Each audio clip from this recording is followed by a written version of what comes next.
Hello, WWE Universe, MartiManiacs, C Nation, Yes Movement, Bella Army, all of the fans of the WWE. Hello, this is MartiMania. Sorry, I feel like I've been kind of neglecting y'all a little bit. It's just busy. I work now again in the summer. I'm working at my summer job. I have another website that I launched, and all kind of stuff is going down. So, welcome to MartiMania. I'm Marty. This is MartiMania. So let's start with the merch. Today's merch is very, very special merch. Why is it very special merch? Because in a way, it's like a precursor to my merch. The first ever MartiMania merch.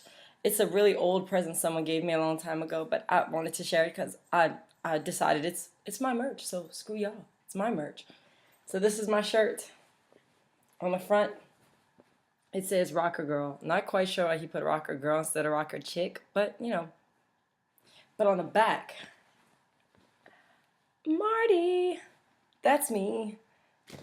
So stoked about that. So anyway, that's like the precursor. One day, far into the future, you'll be able to buy those at your WWE merch booth before the shows and everything. Maybe. Hey, it's fun to dream, isn't it? So anyway, I have so much to talk about and I only have 15 minutes to do because from now on the show will only be maximum 15 minutes long every time. So I'm going to have to try to do more so I can fit all of my thoughts into each video. So the biggest thing I need to talk about, if you watched the show before, you know that I am all about the Shield and all about Seth Rollins. Well, apparently Seth Rollins was not all about the Shield. He did the heel turn of heel turns, one of the biggest flips in recent memory in the WWE by turning heel. Oh, do y'all like my red lipstick too, by the way? Yep. I did it up just for you guys. Anyway, so Seth Rollins turned heel on Roman Reigns and Dean Ambrose and left the Shield by hitting them with chairs right after that amazing pay-per-view match at is it Payback? Did Payback just pass our Extreme Rules? I think it was I'm going to go ahead and say it's Payback. I'm not sure. I'm going to say it's Payback just because I need to call some kind of pay-per-view.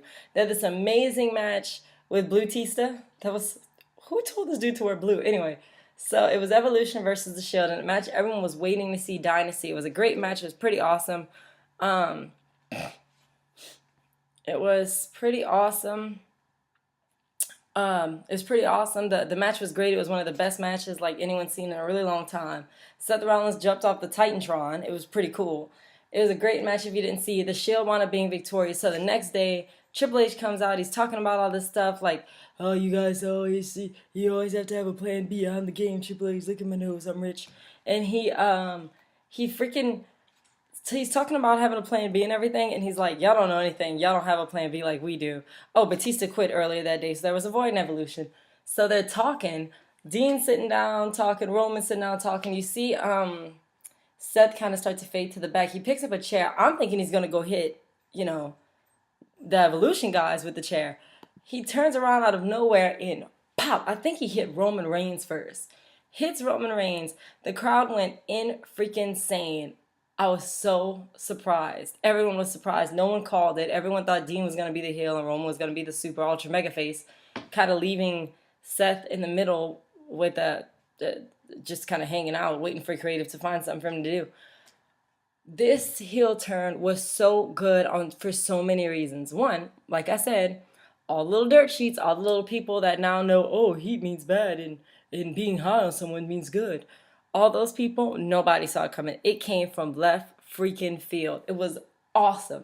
And people were genuinely upset about it. Everyone thinks they should have had the Shield go a little longer. I agree. I could have dealt with the Shield for at least another, I'm going to say about 6 months. I could have dealt with more of the Shield. I could have dealt with the Shield for the rest of my life. But I know eventually everybody has to break up. So they broke up so quick. And apparently, and I missed Raw last night, but apparently Dean Ambrose is coming out with his own music now. I guess the Shield is dismantled. But Seth Rollins, the only thing I could possibly see wrong is his music. They got to do better with this music. Seth Rollins did a really dark, devious thing. Oh, he's so freaking sexy in those suits he's been wearing. Are you kidding me? So they have this like bouncy kind of, it would be a good heel diva, but it needs to be something really dark and ominous for what he did. It needs to match. I keep saying that I wish they would have done, well, in my mind, when Seth Rollins walked out, I hear Pony by Genuine, but that's another story. For the WWE universe, he could have something Broken Dreams-ish. Remember Drew McIntyre? Oh, we got to talk about him in a second, too. Drew McIntyre's entrance theme when he had the big scary letters and he came out. That's what I was looking for Seth Rollins. That's what I wanted. But they gave me this. He went out there. He cut a great promo. The way he spun that "you so dialed" into no. I bought in. I bought into the evolution of Seth Rollins. Seth Rollins, I would love to evolve with you any time, any day of the week. I can't wait to see what's going to happen next. I'm scared that they broke it up too early and now there's going to be like all these, like, I don't want them to go the route of Crime Time. You know what I mean? Or the Spirit Squad. I just want to make sure they still are all relevant. And so far they are. So I think they're all going in different directions. There's definitely enough room for all of them. I heard that there was a live show this weekend and Seth Rollins versus Dean Ambrose stole the show. But I mean, why wouldn't you? Remember when they were in FCW? Their matches were awesome. And separately, like in the Indies and when Seth Rollins was in ROH, and it's just the WWE's doing a good job with this, with Seth Rollins. I'm so happy with it. A little thing I didn't see, why is John Cena get involved in it? It doesn't have anything to do with him. I was so aggravated when he came. Oh, speaking of which, happy birthday to John Cena's dad, Papa Fab, Johnny Fabulous. A friend of mine, he's a cool dude. I don't hang out with him on the weekends or anything, but I've talked to him a couple times. He's a great guy. So, happy birthday to you, Fabo. And for your birthday, you need to go teach your son to mind his damn business. When his friends are getting jumped, he doesn't come out and help. This didn't have anything to do with him, and he just decided to run his ass out there. Aggravating. So aggravating. So anyway, Money in the Bank coming up. There's this huge... Oh, wait, we got to talk about the cuts. WWE fired 10 people in the last week. And it was funny because the people they fired, some of them I was like, duh, like JTG, of course. Why wouldn't he get fired? And a few other ones I was prepared for. There's a Fruity Pebbles commercial on. This fool is even interrupting me now. Anyway, so there was the Shield. They fired all these people. 2 of the 3MB members are gone. Drew McIntyre and Jinder Mahal, which I was a big, huge Drew McIntyre fan. So I was kind of bummed that he got fired. But I mean, I think it's funny that they fired the 2 people that could have stayed and kept Heath Slater. Like, I would have, if they asked me who should be fired, I'd say Heath Slater. Zack Ryder's still there. How the hell did that happen? JTG got fired. A referee got fired. Oksana and a few other people. Oksana getting fired, I was kind of surprised by it. Just because they just started using her again. And this little thing with Alicia Fox. So they cut Oksana but keep the Bella. And they kept Rosa Mendez. If Rosa Mendez was not on Total Diva, she would have been fired. Because I ain't seen Rosa Mendez's little anorexic self in so long. I shouldn't call her anorexic. That's not fair. But I saw her at Fan Access, and she's so skinny. I didn't even get her line because I was scared to hug her. So Rosa's still there. She's added to the cast of Total Divas. I don't know whose idea that was or what the reasoning was behind it. Layla's back. She's running around with Fandango. Her and Summer Rae have a little feud going on. It's very Tori Wilson and... no, not Tori Wilson. I'm sorry. You know what it is? It's very Dawn Marie. Oh, crap. Who was Billy Kidman with? Dawn Marie. Was it Nadia? I can't remember who it was, but there was someone. Oh, Jackie, Miss Jackie. No, it was Charlie Haas. Charlie Haas, Miss Jackie, and Dawn Marie. It's very that kind of like, okay, y'all are fighting over Fandango. For what reason? Oh, also, something I noticed the other day. Layla is like really pretty. She's a lot prettier than Summer Rae. I don't know if that's what's hot in the streets, but Layla is prettier than Summer. If I was Fandango, I'd pick Layla. That's just me. Adam Rose debuted, so did Bo Dallas. Bo Dallas is freaking hilarious. Did y'all see him last Friday night on SmackDown with when R-Truth came on? He's dancing, he's cutting up in the corner, and then R-Truth goes, Green Bay, Wisconsin. Finally, he got the time right. It's Green Bay.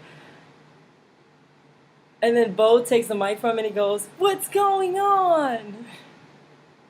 I freaking love that dude. NXT, their transfers have been awesome on Raw so far. I'm not complaining about any of them. So, excuse me, I have a cold.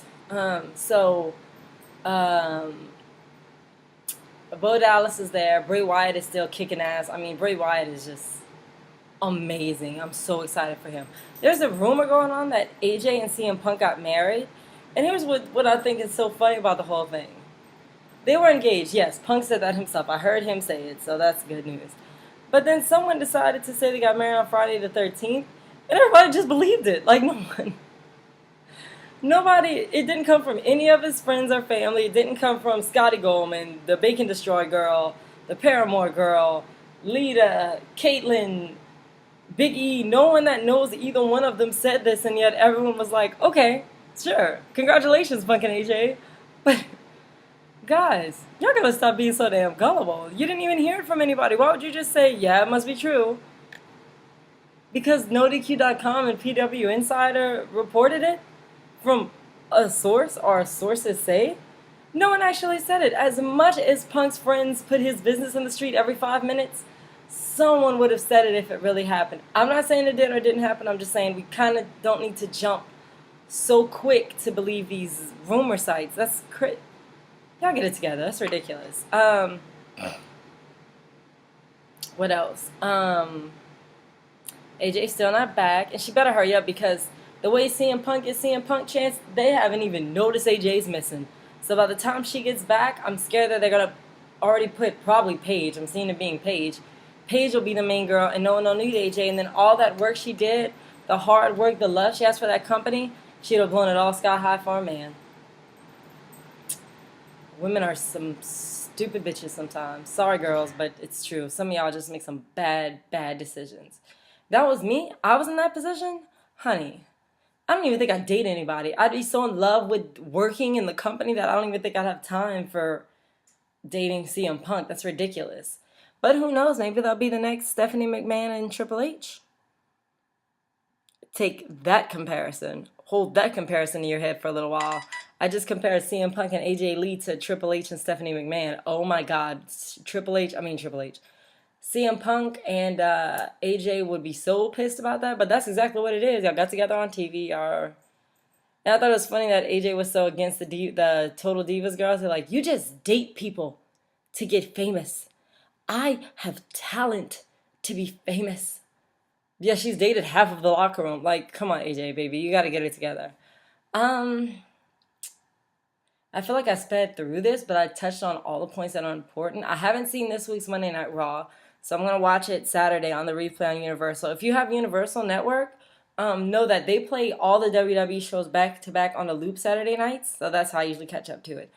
I will be going to Raw at the Cajun Dome Monday Night Raw in September. I may be going to Houston for Raw next month. I'm not sure yet. I still don't have clarification on the tickets, so I'm waiting to hear about that. But I